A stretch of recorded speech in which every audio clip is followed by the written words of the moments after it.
একটা ছোট্ট বাড়িতে থাকত রিনা ভাবি আর তার ননদ পায়েল। শুরুতে দুজনেরই ছোট ছোট অভিমান ছিল, কখনো রান্না নিয়ে, কখনো ঘরের কাজ নিয়ে।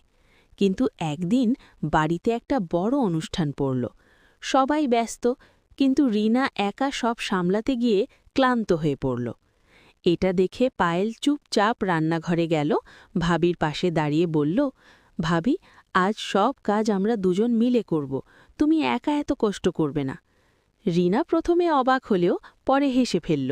দুজন মিলে রান্না, সাজসজ্জা, ঘর পরিষ্কার সব কিছু এত সুন্দরভাবে করল যে সবাই প্রশংসা করতে লাগল। সেই দিন থেকেই পায়েল আর রিনার অভিমান গলে গেল। তারা শুধু ননদ ভাবি নয়, একজন আরেকজনের বেস্ট ফ্রেন্ড হয়ে গেল। আজও কেউ জিজ্ঞেস করলে দুজনই একই কথা বলে, রক্তের সম্পর্ক না হলেও হৃদয়ের সম্পর্ক অনেক বেশি শক্তিশালী।